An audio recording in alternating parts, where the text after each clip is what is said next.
Hello, everyone. Welcome back to Sign Your Own Permission podcast, and I'm your host, Anna Fishman. Today, we're doing a little bit of a different podcast. It will be a solo episode, and the name of today's podcast is called Permission to Share Your Story. I decided to give myself permission to share my story today, and I want this podcast to inspire you to share your stories because you never know who your story may inspire and empower. My story has been in the making for over 20 years, and I've told it in bits and pieces, but never really as one coherent story from the beginning to the end. And I don't think there is really an end to it. It still continues developing. Um, I will read my story that is now a chapter in this book, 101 Tales from the Terminal. This came about very serendipitously. Last year, I met the author of this book, Desiree Miller, and she's a travel author, award-winning travel author, and we serendipitously met in my Facebook group where I accidentally tagged her post, meaning to tag my own post, and she ended up having, if not hundreds, then if not thousands and hundreds of comments from different women from all over the world, reaching out to her, and I had to reach out to her and say, "Hey, I'm so sorry." For this overwhelming response on your intro post. We tagged it accidentally. We didn't mean to do that. My assistant made a mistake. And we started chatting. And of course, both of us bonded over a common love of travel. Her being a travel writer and a travel producer, and me being a travel agent and just a travel fanatic in life. So we chatted quite a bit, and she told me that she has written a book called called 100 Tales from the Terminal. And she asked me if I had any stories from my travel experiences that happened at the terminal, that happened at their airport, because that's what she was collecting stories from people to write her book. I said, do I not have stories from the terminal?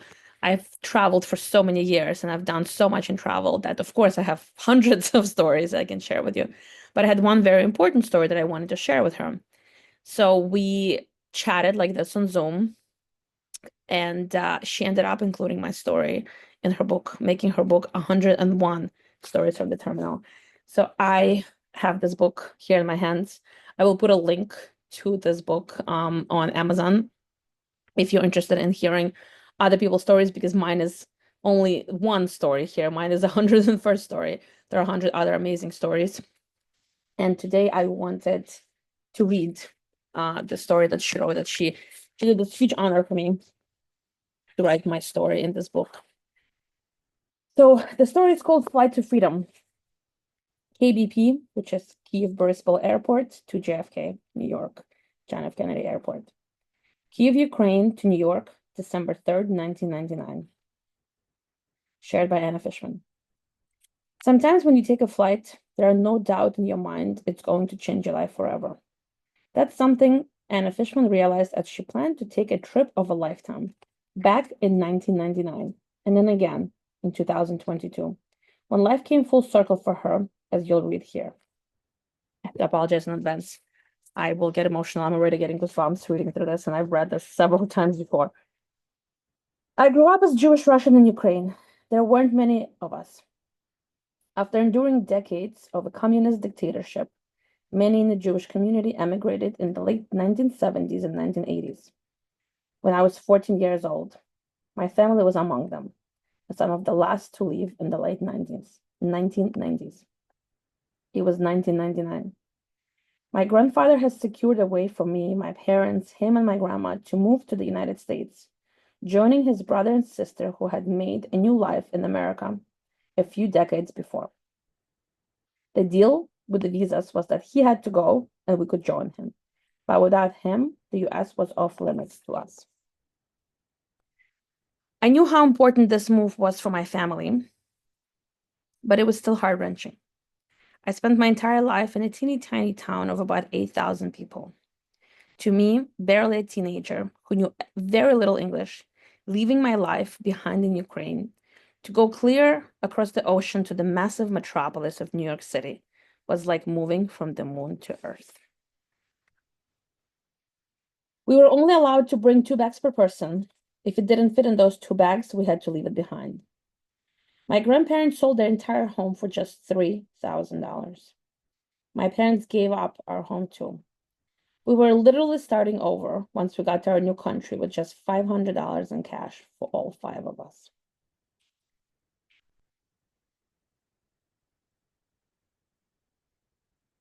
And when time came and go, we left our tiny town and took an overnight train to Kiev, where we stayed at a hotel for the night. The next day, we had tickets to fly to America. Everyone was stressed, and my grandparents already had medical issues. My grandfather had low blood pressure, and my mother had high blood pressure. Well, on the morning we were set to leave, my granddad's blood pressure spiked to dangerous levels. Since my grandmother had her medication to bring her levels down, she gave him one of her pills, trying to help. Well, it didn't. He collapsed right there in the airport an hour before our flight. To this day, I remember him laying on the ground, foaming at the mouth. It was terrifying. Paramedics came and treated him, but there was no way he was making it on the flight, which meant we also weren't making it on the flight. To this day, he was rushed to the hospital together with my grandma, where he stayed for a week. We didn't have a place to go at that point. We'd given up our homes. We really didn't have the money for a hotel for the next week. And we weren't even sure if we'd ever be able to get to America, since no one knew if my grandfather was going to survive at that point. But he did.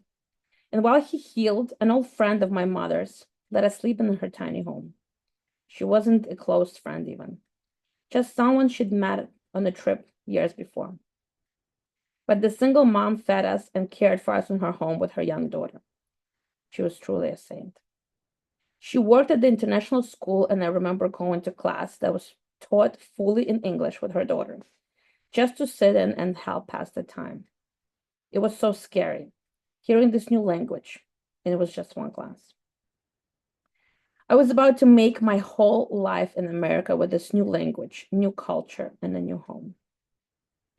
Our previous plane tickets were useless now, so a refugee relief group helped collect the airfare money to get us all on the flight eventually.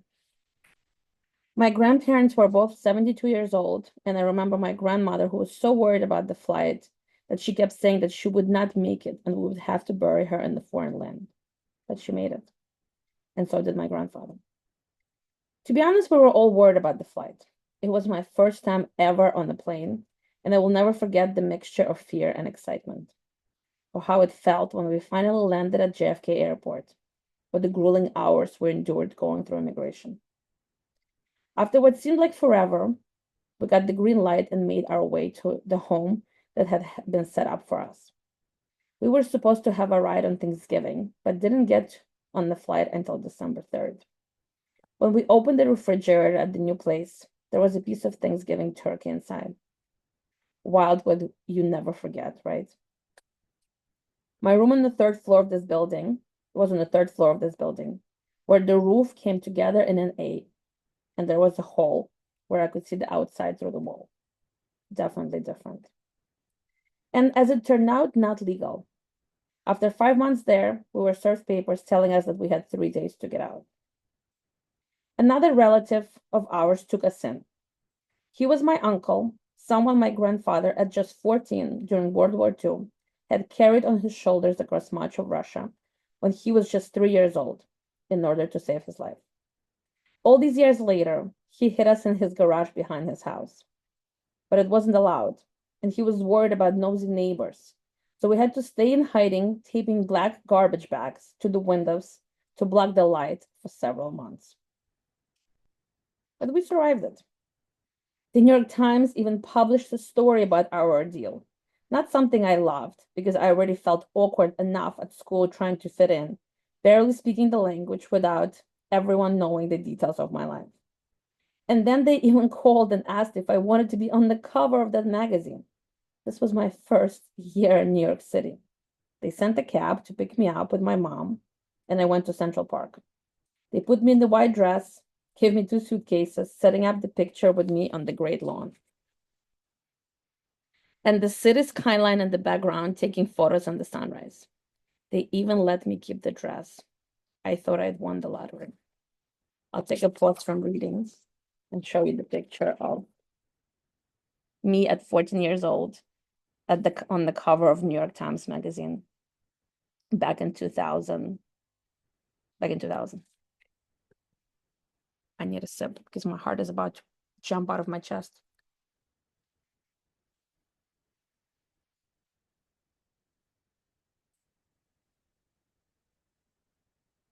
Now, 2 decades later, things are very different.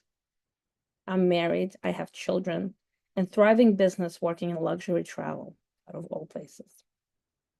I plan very expensive trips for very wealthy people. And I fly quite a bit. Ironically, 2 years ago, sorry, not 2 days ago, 2 years ago, I was taking a flight on Emirates Airlines. I never flew that airline before, and I certainly never flew in business class. But I got a chance to upgrade to a business class seat.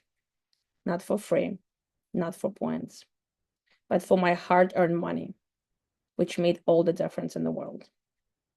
I was invited to go to a prestigious conference in Italy, and only a handful of American travel agents were invited on a fully hosted basis. I wasn't worried about the conference. I was worried about the etiquette on the business class seat. That good old imposter syndrome never fails. I boarded the plane, and it felt like everything was made of gold. I sat in my seat ready for takeoff, pulled out my phone, and it hit me as the date. When I saw the date, it was December 3rd. The same date I'd taken that other flight 23 years before. I couldn't help but think back to teenage me, only 2 bags to my name, full of terror. My whole life flew in front of my eyes as I was flying back across the ocean, this time on a trip to Italy for work. I was reliving all my experiences in life, gains, losses, all of it. And I was thinking of that woman who helped us when we were stuck in Kiev and her daughter. I knew I needed to reconnect with them again and maybe find a way to thank them for all these years later. Sadly, the war in Ukraine has just started a few months before, so visiting them was not an option. My parents still kept in touch all those years later, so I reached out to them as soon as I could. The daughter had fled the country for Germany with just a backpack. After some time, her mom came to visit her, and while there, was diagnosed with cancer. I sent the money to try to help, but cancer ultimately took her life. Her daughter can't even collect her mother's ashes, though, because she doesn't have the proper papers. More collateral damage from the war. My grandmother lived for 8 years after that fateful flight, ultimately passing away from stroke. My grandfather made it more than 2 decades after the move to New York City and would have lived even longer if depression from losing my grandma and COVID didn't take his life. They both survived World War II, and it's probably for the best that they now do not have to relive the pain of the war in Ukraine all over again. I grew up hearing stories of them talking about horrors of the Holocaust. Now I hear bombing in the background when my family in America gets calls from loved ones we left in Ukraine 2 decades ago. And I think back to how close we came to never being able to leave, and just how different my life would have turned out. I do live the so-called American dream, but still think of that life I left behind and that pivotal plane flight that got me to my new home country. This story, this essay, is called Flight to Freedom. But the freedom after October 7th has been redefined for me. When I woke up that day and learned about the massacre of Jewish people, of babies sleeping in their cribs, of women, of families being burned alive, of more than 250 hostages being taken from a peaceful settlement community in Israel. That freedom, that oxygen from my lungs was taken. So when I think of that flight back in 1999, that brought me to this country, so I would live a free life, so I could be a Jewish woman and not be afraid for my culture, my people, my heritage. All of that changed on October 7th. I now walk the streets of New York City and I hide my Jewish star because I don't feel safe. I walk the streets of New Jersey and I take away my pin with Israeli flag on it because October 7th has redefined freedom, has redefined the meaning of that. And today I've been meaning to read this chapter for a while and I just couldn't find the right time. I meant to read it on the 25th anniversary of me coming to the United States on December 3rd, but unfortunately I was sick, so I couldn't do it. And then after that, it didn't feel right. But today is a very somber day for all of the Jews all over the world. Today, the Bibas family has laid to rest Shiri, Ariel, and Kfir that were brutally murdered, first abducted from their kibbutz home in Israel, held for over a year, and then brutally murdered in cold blood. And I want to dedicate this podcast episode to them. I want to dedicate this podcast episode to all other Jewish families and non-Jewish families that were destroyed on October 7th. To all those children and women and men and elderly who were burned alive on October 7th in their homes, just because they were Jewish. I want to dedicate this episode to my great-grandmother, Faina, her 17-year-old daughter, Manya, and her 5-year-old son, Simeon, who were killed in cold blood by Nazi army 84 years ago. Nothing has changed. I want to dedicate this podcast episode to all the Ukrainian and Russian families that were destroyed, murdered, broken apart in the last 3 years in this horrific war that's happening in Ukraine. We say never again, but we continue living the same horrors our ancestors, generations prior to us, lived. And I pray that something changes. I pray that my children live in a better world after we are gone. I pray that we live in a better world while we're still here. Thank you so much for letting me share my thoughts and prayers.